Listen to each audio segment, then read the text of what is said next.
Hello les amis, aujourd'hui j'avais envie de vous parler d'un truc que je vois chez tellement de monde, ça doit être tout le monde à mon avis, parce que c'est un mécanisme, c'est un de nos mécanismes de notre cher ego, qui a peur de mourir, qui veut continuer à vivre quoi qu'il en coûte, et qui a des stratégies absolument fabuleuses. Et il est vrai que les stratégies de l'ego sont vraiment beaucoup plus rapides, efficaces, efficientes que notre envie profonde de conscience, de jouir de la vie en conscience. Ça c'est marrant, mais ça va tout petit pas que la stratégie de l'ego pour ne pas mourir. Bah, c'est direct, c'est flash éclair, c'est en ligne droite, et ça va droit au but en une demi-seconde, on n'a même pas le temps de le voir venir. Et là, cette stratégie, enfin, on peut le comprendre quand on imagine que l'ego c'est un petit enfant qui a surtout pas envie d'être emprisonné, un petit enfant qui a pas envie d'être puni, un petit enfant qui a pas envie d'être privé de ses jeux, de sa joie. On peut comprendre que, ouais, on peut le, comment dire, on peut arrêter d'essayer de lui en vouloir et on peut essayer plutôt de faire avec lui. Voilà, de constituer une collaboration, de se dire ok, mon ego maintenant il est là, il a développé des stratégies, c'est du grand n'importe quoi quand je commence à les regarder de plus près, dans le sens où ça m'a fait faire des tas de conneries, ça m'a empêché d'aller vivre des choses vraiment importantes, ça m'a enfermé. Bref, quand on fait ce travail, on le voit, moi je le vois autour de moi avec tous les gens qui sont sur ce travail de conscience, de conscientisation. C'est extrêmement dur au début de voir tout ça.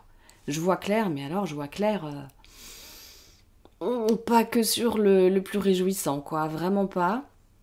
Donc ça fait mal et c'est là où il y a ce truc qui se met en place dont je voulais vous parler là rapidement. C'est le au début, je commence à une nouvelle manière d'être, de faire. Alors du coup, je vais mettre en place des choses, ok. Par exemple, je fais une thérapie et puis mon thérapeute, il m'a encouragé à observer telle ou telle chose dans ma vie, dans mon quotidien, dans mes réactions, dans ce qui se passe, ok. Ou alors, il m'a encouragé à commencer à mettre une nouvelle activité en place, j'en sais rien. Je prends tout et n'importe quoi hein, comme style de thérapie. Hein.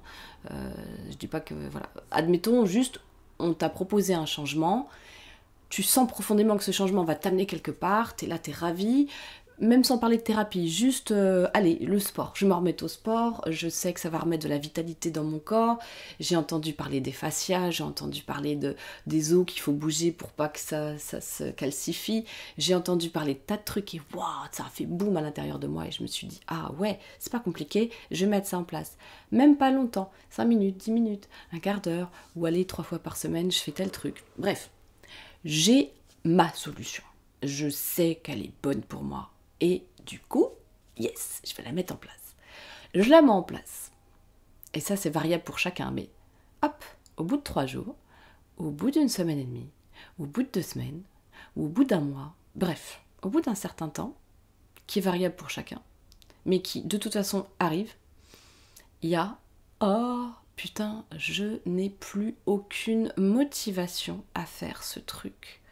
Je sais qu'il est bon pour moi, j'en ai déjà eu les premiers résultats en plus, hein, c'est pas comme s'il fallait.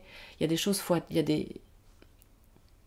des pratiques ou des choses sur lesquelles on voit que ça va mettre des mois, des années, des dizaines d'années, parfois même. On sait bien, hein, quand on travaille sur la. Enfin, quand on travaille, je sais pas si c'est un travail, mais si, puisqu'il y a un effort à faire et quelque chose à mettre en place, donc j'appelle ça travail, même si c'est un mot qui est pas très populaire. Quand on voit son sens premier, tripalium, je crois, oui c'est ça, c'est associé à la souffrance. Bon, de toute façon la souffrance elle fait partie de la vie.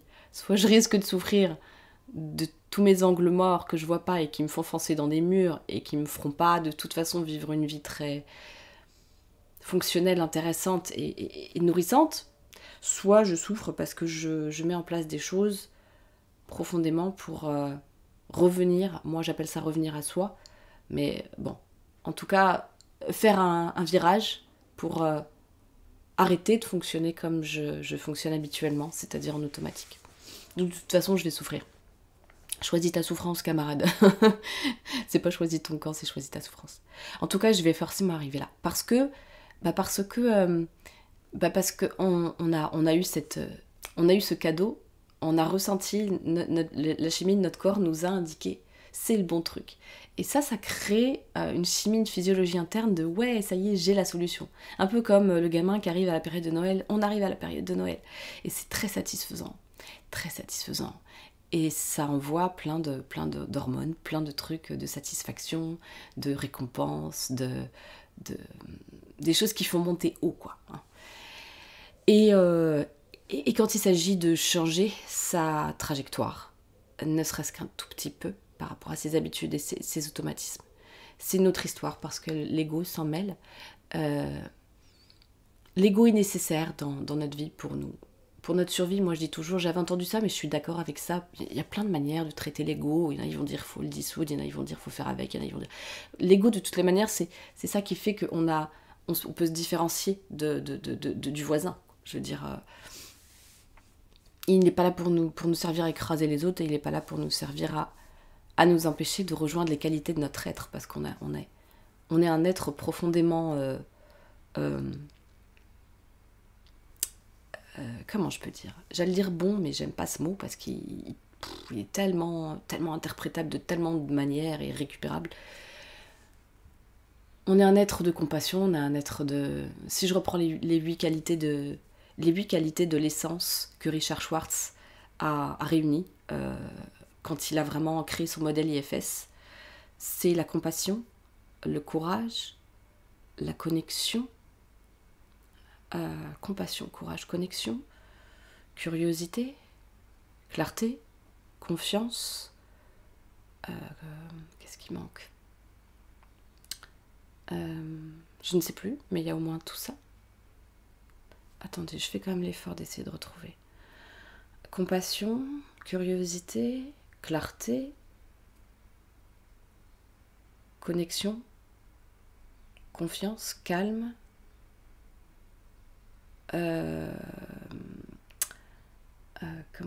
créativité. Et j'en ai peut-être oublié un, mais ça fait déjà un bon stock de bons trucs, quoi. Mais ça veut pas forcément dire que pour autant on doit se comporter tout le temps comme ça H24, parce qu'on a quelqu'un en face aussi. Mais ça veut dire que si ce qu'on fait ça part de là et qu'on arrive à les retourner à ce qu'on est de base, fondamentalement, et ben que ça veut dire que c'est une composante de nous, mais c'est la plus présente H24 en fait. C'est juste que nous on en est déconnecté. Voilà, c'est ça que ça veut dire. Et si ce qu'on fait, on le fait partir depuis là, ça veut pas dire qu'on va faire que du bisounours dans notre vie, mais ça veut dire que ce qu'on va faire, on va beaucoup moins le faire à partir d'une réactivité et d'un souhait de faire taire la réalité.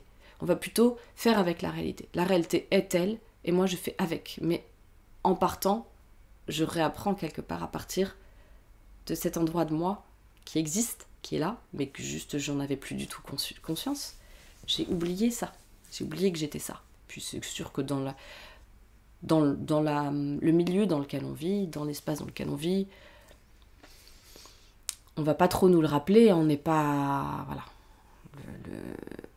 On nous encourage pas vraiment à la conscience, sauf de plus en plus maintenant, dans certains milieux et de plus en plus. On sait bien au fond de nous qu'il y a un truc autre que juste ce qu'on est... On n'est pas... Enfin, faire métro boulot dodo, ça satisfait personne fondamentalement, quoi. Quand tu vas voir les gens sur leur lit de mort, ceux qui ont fait métro boulot dodo sentent bien qu'ils ont... je pense qu'on n'a jamais rien loupé, de toute façon on grandit quand même, mais c'est ce qu'ils disent, quoi. C'est pas ça. Et donc il y a ce palier, on arrive à ce palier et on n'a plus envie de rien, pour revenir à mon sujet. On n'a plus envie de rien, on n'a plus envie de faire cet effort, alors qu'on sait qu'il est bon pour nous, quel qu'il soit, hein. Même si c'est juste, je sais pas, moi, faire un tout petit peu de gym le matin. J'avais entendu dire quelqu'un, entre 40 et 50 ans, c'est génial si tu fais 5-10 minutes d'étirement tous les matins, qu'est-ce que tu vas te rendre la vie belle pour ta suite de vie. Moi, je regrette de ne pas l'avoir fait, et ceux qui l'ont fait, je vois autour de moi, ils ont encore de la mobilité, ils ont encore plein de choses que moi, je n'ai plus. Je lui souhaite que ce soit rattrapable, je ne sais pas, mais il est vrai que c'est tout des trucs à la con. Mais quand c'est 5 minutes et c'est 10 minutes par jour, il y a un truc qui dit stop en toi. Oh, et puis c'est fort, c'est là, attends, je sais que je devrais, mais j'y suis pas encore, mais qu'est-ce que je fous? Ça fait 5 minutes que je dis, ça fait 5 minutes que je fous rien, je pourrais être en train de le faire. Voilà, et c'est important de comprendre que ce mécanisme, euh, il va arriver, et il est humain. C'est cette partie de nous qui n'aime pas l'inconnu, parce que ça sécurise pas. C'est un inconnu qu'il y a derrière, hein, parce que quand je fais ça, je prends soin de moi. Quand je fais ça, je prends soin de mon essence. Je recontacte quelque chose, et ça veut dire que l'ego, inévitablement, cette partie de moi qui avait la maîtrise, qui avait la télécommande, je lui donne beaucoup moins de pouvoir en fait d'un coup. Et même si ce que je vais apporter c'est bien pour moi, elle, c'est pas son problème, parce qu'elle s'occupe de ma survie, mais comme elle sait pas ce qu'il y a derrière et qu'elle sait pas ce que ça va apporter ce truc-là, il y a que moi qui peux l'en informer en fait. Il y a que moi qui peux négocier, commencer à négocier avec cette part, et de lui dire que je vais pas la dézinguer, que je vais pas lui enlever son existence, juste qu'elle fasse un petit peu de place, et ça peut être une façon de négocier. Mais en tout cas, le savoir qu'elle sera là, ça nous permet de ne pas être étonnés, ça nous permet de ne pas être en guerre contre cette part-là, ça nous permet de nous réunifier, ça nous permet de respirer avec et de se dire ok, c'est normal. Mes hormones commencent à s'agiter, il n'y a plus assez de plaisir parce qu'il y a plus plaisir du nouveau. Là maintenant, on est dans l'action du truc, quoi. C'est un peu comme, on le vit très souvent ce truc-là. T'as un nouveau boulot, t'es en recherche de taf, t'as un nouveau boulot. Yes, t'as le résultat de ton entretien, t'as ton futur boss qui t'appelle et il te dit yes, c'est bon, vous signez. T'es comme un fou, t'es heureux comme tout, tu vas trinquer avec tes potes et tout. Tu prends même pas soin malheureusement de le ressentir dans ton corps. Moi j'invite maintenant, et je m'invite, moi et j'invite les gens, avant d'aller festoyer, trinquer un coup avec tes potes, ou boire un café, peu importe, mais ressens, pousse-toi et ressens, il se passe quoi dans mon corps quand je vis ce truc où je suis trop content, trop ravie. Et voilà, et puis le boulot commence, et puis je fais chier quoi. Ça fait chier. En tout cas, même si ça fait pas chier, que je vis bien mon taf, ça redescend ce truc. Et du coup, je dois me rebriefer le matin pour aller bosser. Je dois peut-être me remettre un petit coup de pied aux fesses quand le réveil sonne. Mais c'est du même acabit, c'est la même chose. Sauf qu'évidemment, on va commencer à se taper dessus, parce qu'on ne comprend pas. Donc, l'histoire de travailler avec les parts de soi, d'aller rencontrer les parts de soi, ça sert à ça. Ça sert à mettre de la compréhension et de la réconciliation entre des parties de moi qui ne veulent pas les mêmes choses, qui ne vivent pas les mêmes déclenchements d'hormones, il y a des parties de récompense, des parties de punition, des parties de honte, des parties d'envie de jouer comme un gamin, des parties d'envie de conscience, des parties d'envie de partage, des parties d'envie qu'on te foute la paix. Il y a tellement de choses. Et selon notre vécu, on a tous des différentes. Mais il y a quand même des troncs communs.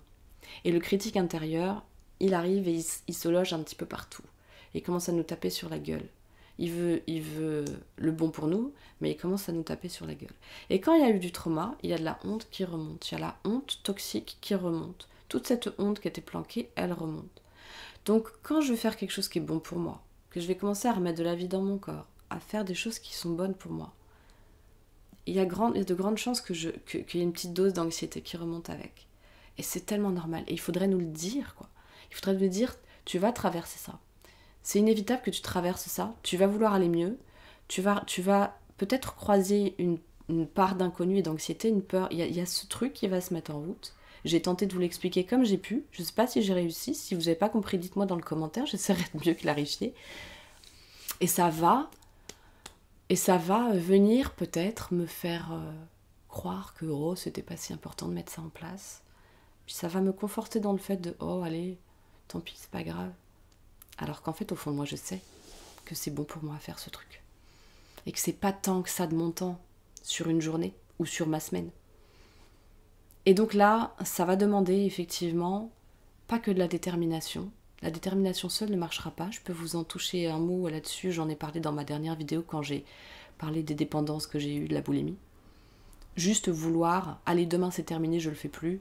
Arrêtons de nous leurrer avec ça. On sait maintenant. Ça ne marche pas. Il y a autre chose à faire survenir à aller rechercher en nous autre que ça. Autre que ça. La déter simple, ça marche pas. La détermination doit être reliée à quelque chose de puissant en nous, de fort. Et à ces compréhensions hormonales, à ces compréhensions physiologiques du système nerveux. C'est inévitable. Si on ne comprend pas ça, je ne vois pas comment on peut, sans se rendre fou, réussir à sortir d'un fonctionnement déconnant. Parce qu'on va essayer de le faire en force, mais en force, on va péter autre chose. Tu vas réparer un bout de ta machine, tu vas péter un autre bout.